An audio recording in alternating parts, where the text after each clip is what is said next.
إن الحمد لله نحمده ونستعينه ونستغفره ونعوذ بالله من شرور أنفسنا ومن سيئات أعمالنا من يهد الله فلا مضل له ومن يضلل فلا هادي له أشهد أن لا إله إلا الله وحده لا شريك له وأشهد أن سيدنا محمدا عبده ورسوله اللهم صل وسلم على سيدنا محمد وعلى آله وأصحابه ومن تبعهم بإحسان إلى يوم الدين.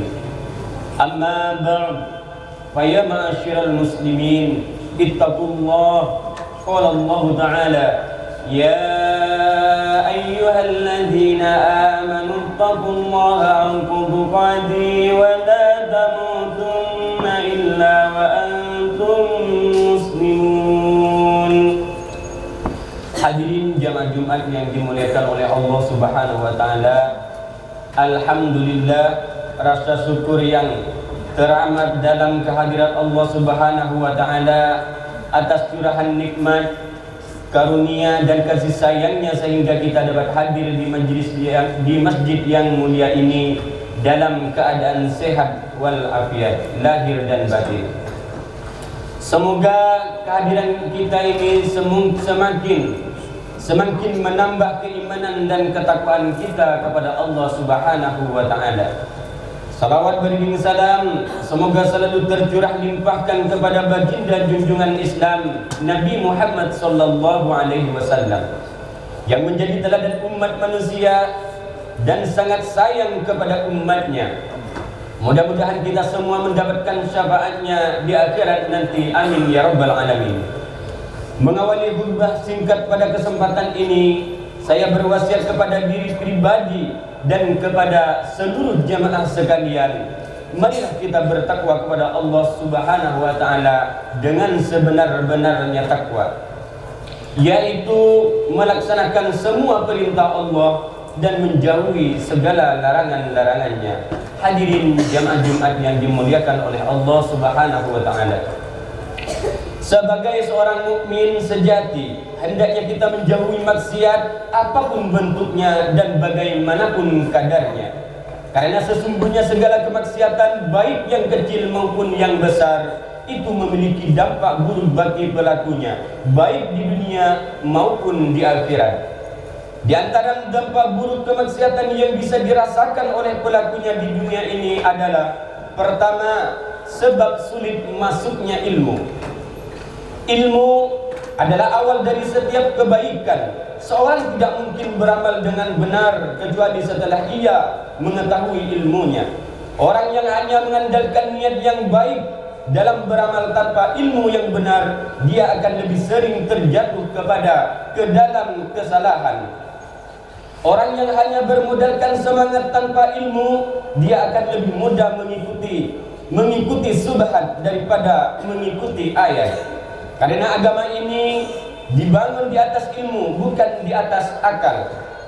Dipahami dengan dalil, bukan dengan perasaan. Rasulullah sallallahu alaihi wasallam bersabda, "May yuridillahu bi khairan yufaqihuhu bid-din." Barang siapa yang Allah inginkan kebaikan untuknya, maka Allah akan pahamkan dia di dalam agama ini. Artinya, ilmu adalah awal dari setiap kebaikan dalam hal apapun.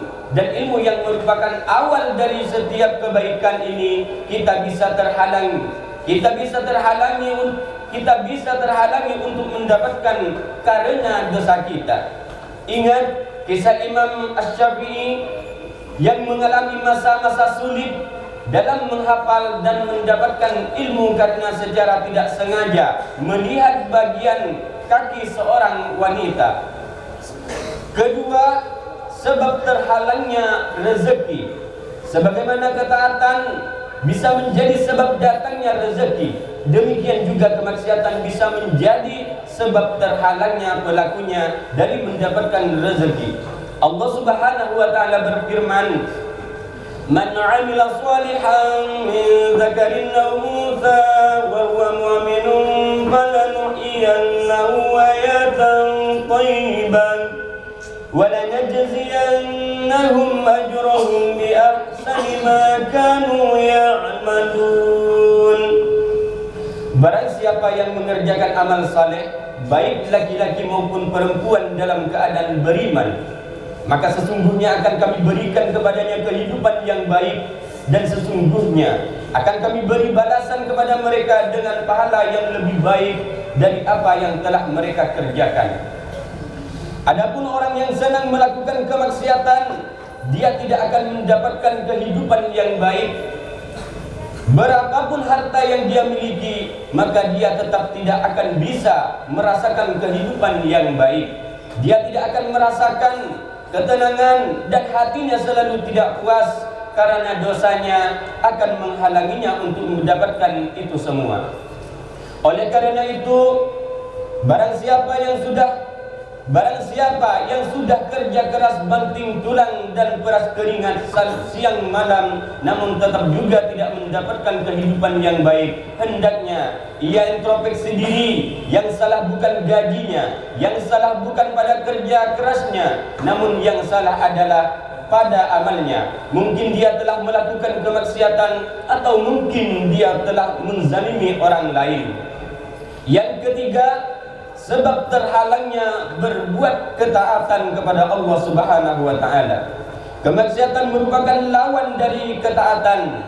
Tidaklah seorang melakukan satu kemaksiatan melainkan dia telah meninggalkan satu ketaatan. Semakin sering dia melakukan kemaksiatan, semakin sulit dia melakukan ketaatan. Karena kemaksiatan itu terjadi karena mengikuti kemaksiatan yang telah dia lakukan sebelumnya. Al-Hasan Al-Basri mengatakan, wa inna min alamati qabulil hasanati filal hasanati ba'daha, wa inna min uqubati sayyi'ati sayyi'ata ba'daha.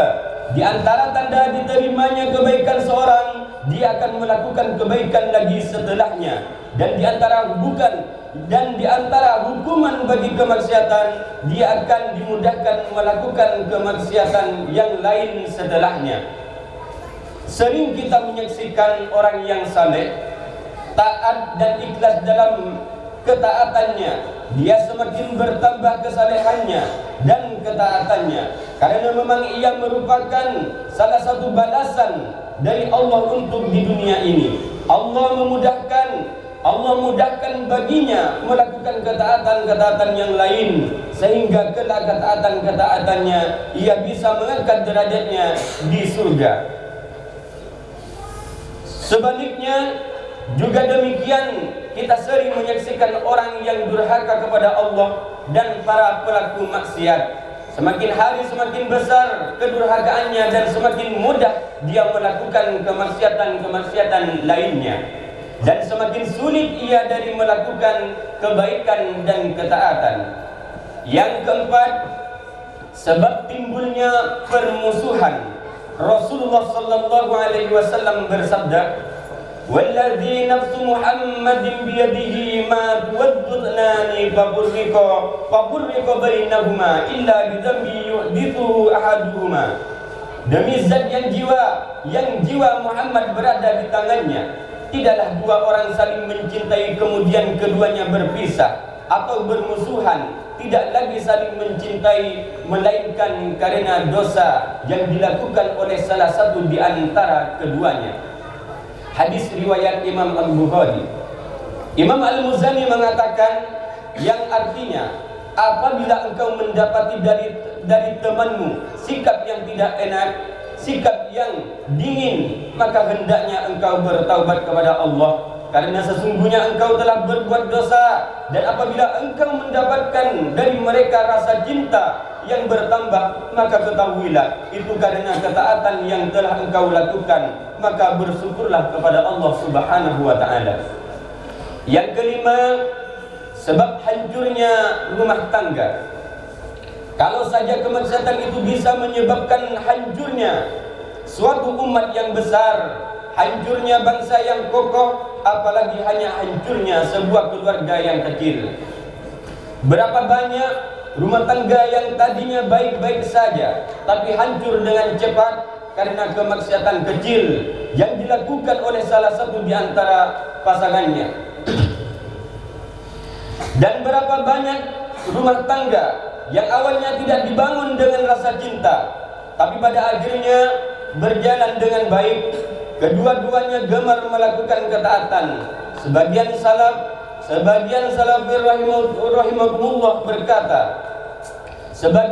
rahimahumullah berkata, Inni la Rasulullah fa'ara dzalika fi qulubi dhabbati wa imraati. Sungguh ketika aku bermaksiat kepada Allah, maka aku melihat pengaruh jeleknya pada tabiat hewan tungganganku dan istriku.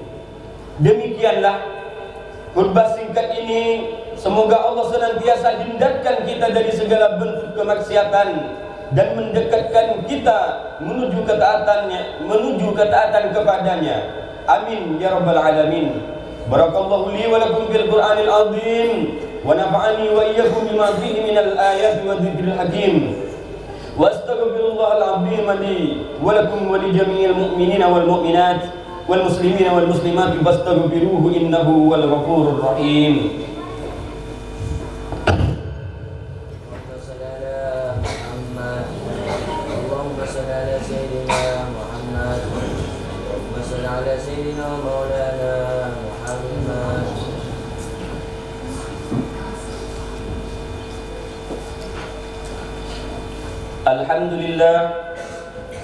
Alhamdulillah hamdan kama amar.